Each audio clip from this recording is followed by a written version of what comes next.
বাংলাদেশের ইন্ডিয়ার মারামারির মধ্যে বাংলাদেশের চাইনিজ কোম্পানি বোমা ব্লাস্টার মতো করে চলে আসলো বাংলাদেশি কিউটের ডিব্বা আইকিউ নিউ 10।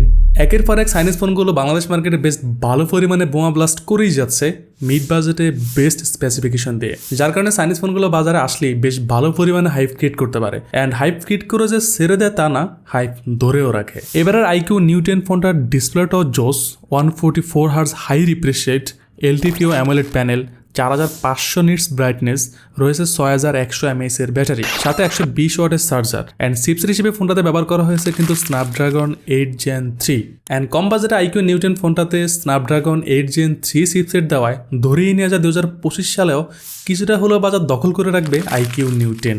iQOO নিউ 10 ফোনটার 12GB 256GB চাইনিজ ভ্যারিয়েন্টের প্রাইস বাংলাদেশে 46-47 হাজার টাকার আশেপাশে। চাইনিজ ভ্যারিয়েন্ট বললাম কারণ এগুলো শুধু চায়নাতেই লঞ্চ হয়েছে, বাংলাদেশে আসে মূলত ইন্ডিয়া আর বাংলাদেশের মারামারি থামাইতে। iQOO নিউ 10 এর সাথে চায়নাতে কিন্তু iQOO নিউ 10 Pro লঞ্চ হয়েছে। iQOO নিউ 10 বাংলাদেশে পাওয়া যাচ্ছে 46-47 হাজার টাকার আশেপাশে, অ্যান্ড iQOO নিউ 10 Pro যেটা সেটা আরো 10,000 টাকা বেশি। সো সবাই বলতেছে 2024 সালের শেষের দিকে লঞ্চ হওয়া iQOO নিউ 10 2025-এ গিয়েও বেশ ভালো পরিমাণে বাজার দখল করে রাখবে। আসলে তাই কিনা জানাবো পুরো ভিডিওতে আমি জিয়ার আপলু ফ্রম স্পার্কেল মেন্টর। সো আপনি যদি চ্যানেলে নতুন এসে থাকেন, এখন আমাদের চ্যানেলটি সাবস্ক্রাইব না করে থাকেন, please hit the subscribe button. আর যদি অলরেডি সাবস্ক্রাইব করে থাকেন, থ্যাংক ইউ সো মাচ। চলুন শুরু করা যাক। শুরু করি ফোনটির আনবক্সিং দিয়ে। সো ফোনটির বক্স কন্টেন্ট হিসেবে বক্সে পেয়ে যাবেন একটি ব্যাক কভার, চার্জিং কেবল, 120 ওয়াটের একটি চার্জিং অ্যাডাপ্টার, সিম ইজেক্টর আর iQOO নিউ 10 ফোনটি। বাই ডিজাইন ওপস মারাত্মক।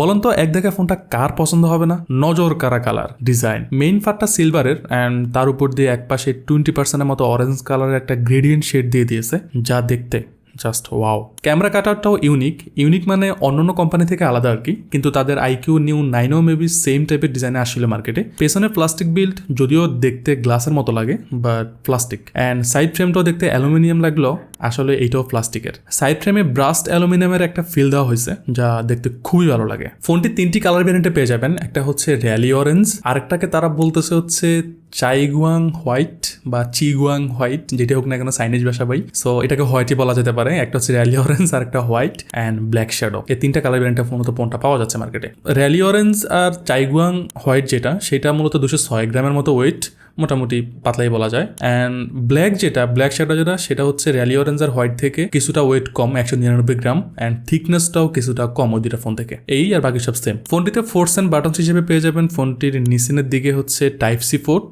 সিম ট্রে অ্যান্ড স্পিকার। এটাতে কিন্তু স্টেরিও স্পিকার আছে, sound quality good enough.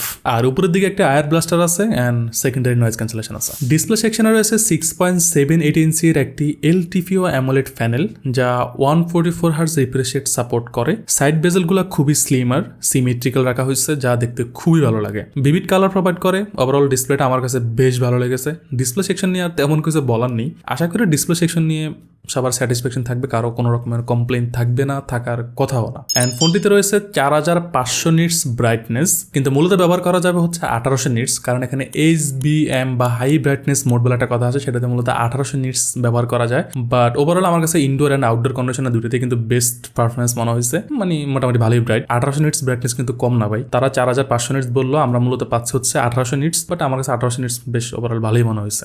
Outdoor indoor মিলে দুটো জায়গাতে পারফেক্ট একদম। তবে ডিসপ্লেতে কোন ধরনের প্রোডাকশন ব্যবহার করা হয়েছে অ্যান্ড আদৌ কোনো প্রোডাকশন ব্যবহার করা হয়েছে কিনা তা নিয়ে কোনো তথ্য পেলাম না। অ্যান্ড ফোনটাতে কিন্তু কোনো প্রকার আইপি রেটিং নাই, তার আইপি রেটিং দেয় না।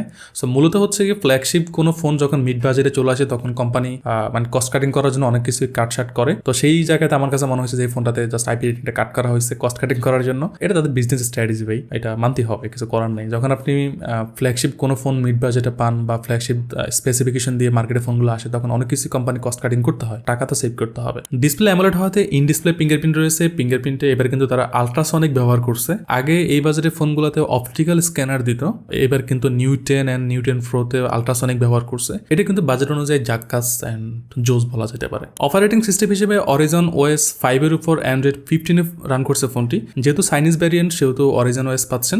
অরিজন OS UI খুব একটা খারাপ না, নিট অ্যান্ড ক্লিন। তবে চাইনিজ ভ্যারিয়েন্ট হিসেবে কিছু চাইনিজ আবল তাবল সফটওয়্যার ইনস্টল পাবেন বাই ডিফল্ট, তবে সেগুলো আপনি চাইলে কিন্তু আনইনস্টল করে ফেলতে পারবেন, সমস্যা নেই। যেহেতু চাইনিজ ভ্যারিয়েন্টের ফোন সেহেতু গুগল প্লে স্টোরটা বাই ডিফল্ট ইনস্টল করা থাকে না, আপনাকে গুগল থেকে বা অন্য কোনো মাধ্যম থেকে হচ্ছে আগে প্লে স্টোরটা ইনস্টল করে নিতে হবে, দেন প্লে স্টোর থেকে বাকি সফটওয়্যার ইনস্টল করতে পারবেন। এখন আমরা একটা কনফিউশনে থেকে যাই যে আদৌ যেহেতু চাইনিজ ভ্যারিয়েন্টের ফোনগুলো বাংলাদেশি সফটওয়্যারগুলো ঠিক মতো চলবে কিনা বা অপটিমাইজ কিনা। তো দেখলাম যে বাংলাদেশি সফটওয়্যার যেগুলো আছে কাইন্ড অফ হচ্ছে বিকাশ, নগদ, পাঠা, উবার এগুলো ঠিকঠাক মতো চলতেছিল। তো যদিও মার্কেটে ফোনটা বাংলাদেশ মার্কেটে আসছে বেশি দিন না, 8-9 দিন বা 10 দিন হয়েছে, এখন মোটামুটি ঠিকঠাক চলতেছে। বাট আরো কয়েকদিন গেলে ইউজ করলে বলা যাবে, একদম প্রপারলি বলা যাবে আদৌ কোনো সফটওয়্যারগুলো ঝামেলা করতেছে কিনা বা ঠিকঠাক মতো মানে যেটাকে বলে স্মুথলি চলে বা অপটিমাইজেশন বা ঠিকঠাক মতো চলতেছে কিনা সেটা কিছুদিন পরে প্রপারলি বলা যাবে। বাট এখন পর্যন্ত সবকিছু ঠিকঠাক।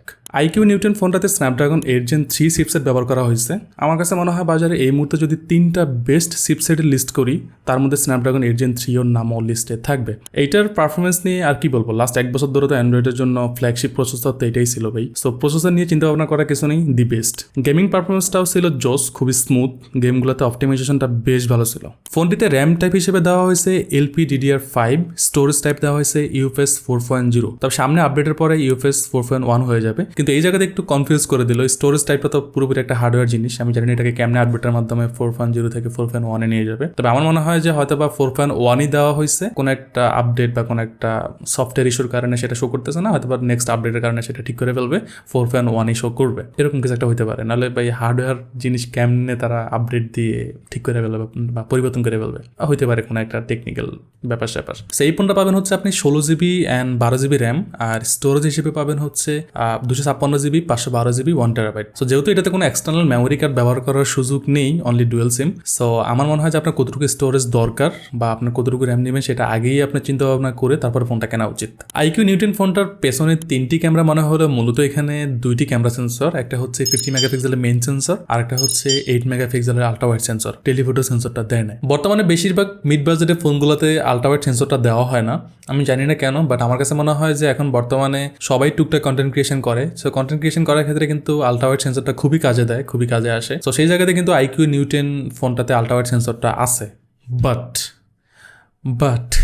আল্ট্রাওয়াইড সেন্সরটা যেটা দিছে iQOO নিউটনে, এটা কোনোই কাজের না ভাই। এটা শুধু মানে আকাইম্যা কাজে দিয়ে রাখছে। 8 মেগাপিক্সেলের সেন্সর আমার মনে হয় এটা মানে ছবি অ্যান্ড ভিডিও দুইটাই খুবই বাজে আসে। সো এটা কোনো কাজের না। অ্যান্ড এই পুরো খেলাটা ঘুরিয়ে দেয় হচ্ছে iQOO নিউটন প্রোতে। iQOO নিউটন প্রোতে কিন্তু 50 মেগাপিক্সেলের হচ্ছে মেইন সেন্সর অ্যান্ড 50 মেগাপিক্সেলের হচ্ছে আল্ট্রাওয়াইড সেন্সর। সো কারো যদি ক্যামেরা মেইন প্রায়োরিটি হয়, আমার মনে হয় কিছু টাকা বাড়ায়া হচ্ছে iQOO নিউটন প্রোটাতেই যাওয়া উচিত বা ট্রাই মারা উচিত, যদি আপনার বাজেটে গুলে আর কি। সো 50 মেগাপিক্সেলের মেইন সেন্সর থেকে খুবই ভালো ভালো ছবি পাওয়া যাচ্ছিল, ছবিগুলো ন্যাচারাল থাকে, ছবিগুলো থেকে একটু ব্রাইট অ্যান্ড ভিভিড টোন পাচ্ছিলাম, যা খুবই কোয়ালিটিফুল, শার্পনেসও ঠিকঠাক।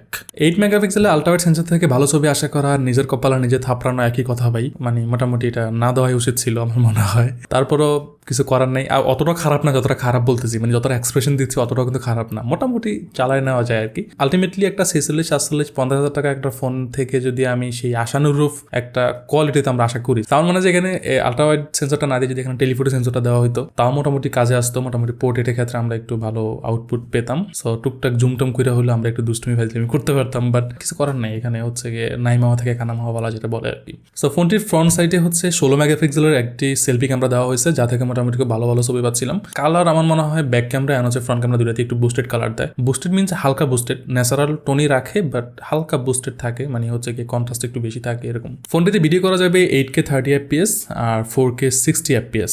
মেইন সেন্সরে ওয়াইএস রয়েছে, ফুটেজ স্টেবল পাবেন মোটামুটি। ফোনটিতে 6100 mAh এর ব্যাটারি দেওয়া হয়েছে। মূলত এই স্লিম ফোনটাতে 6100 mAh এর ব্যাটারি দেওয়া দেখে আমি একটু অবাক হয়েছি, কারণ আমরা এই বডিতে বা এরকম যে বডিগুলো দেখতে পাই সেগুলোতে কিন্তু আগে আমরা 5000 mAh এর ব্যাটারি দেখতাম, বাট সেই জায়গাতে যখন 6100 mAh এর ব্যাটারি দেখি তখন কিন্তু একটু শক্ট বা একটু অবাক হওয়ারই কথা। তো পরে দেখলাম যে এখানে সিলিকন কার্বন টেকনোলজি ব্যবহার করা হয়েছে। সো তারপরে অবাক হওয়ার কিছু নেই, কারণ এখানে সিলিকন কার্বন টেকনোলজি ব্যবহার করে অনেক ফোনগুলোতে কিন্তু থিকনেস কম হইলো বা ফোনগুলো পাতলা হইলেও কিন্তু ব্যাটারি ব্যবহার করা যায়, অনেক বেশি mAh এর ব্যাটারি ব্যবহার করা যায়। তো সেই জায়গা থেকে হচ্ছে মোটামুটি সিলিকন কার্বন টেকনোলজি ব্যবহার করার কারণে 6100 mAh এর ব্যাটারি দেওয়া সত্ত্বেও ফোনটাকে কিন্তু যথেষ্ট স্লিম রাখতে পারছে। সো এই জিনিসটা গুড। অ্যান্ড ফোনটিকে সার্চ করার জন্য পাবেন হচ্ছে 120 ওয়ার্ডের একটি চার্জার, যা দিয়ে মোটামুটি খুব দ্রুতই ফোনটিকে চার্জ করা সম্ভব। সেই ছিল iQOO New 10 ফোনটির বিস্তারিত আলোচনা। আশা করি সব বিষয় নিয়ে আলোচনা করছি, কোনো বিষয় বাদ যায় না। অ্যান্ড এখন যদি আপনি আমাকে জিজ্ঞেস করেন যে 46-47 হাজার টাকা দিয়ে এখন এই iQOO New 10 ফোনটা নেওয়া ঠিক হবে কিনা, তাহলে আমি বলবো আর কিছুদিন অপেক্ষা করেন, কারণ যেহেতু মার্কেটে নতুন আসছে সেহেতু প্রাইসটা একটু বেশি। সো কিছুদিন গেলে প্রাইসটা এমনিতে একটু ডাউন হওয়ার সম্ভাবনা আছে। অ্যান্ড তার মধ্যে হয়তো আপনি ইন্ডিয়ান ভ্যারিয়েন্টটা আমাদের বাংলাদেশ মার্কেটে চলে আসতে পারে। তবে সব দিক বিবেচনা করলে, স্পেসিফিকেশনের দিক থেকে বিবেচনা করলে ফোনটা কিন্তু আমার দিলখুশ করে দিছে। আপনার দিলের কি অবস্থা সেটা আমাকে জানাতে পারেন কমেন্ট সেকশনে। দেখা হচ্ছে নতুন কোনো দিলখুশ করা ফোন নিয়ে। সে পর্যন্ত সবাই ভালো থাকুন, সুস্থ থাকুন। আল্লাহ হাফেজ, আসসালামু আলাইকুম।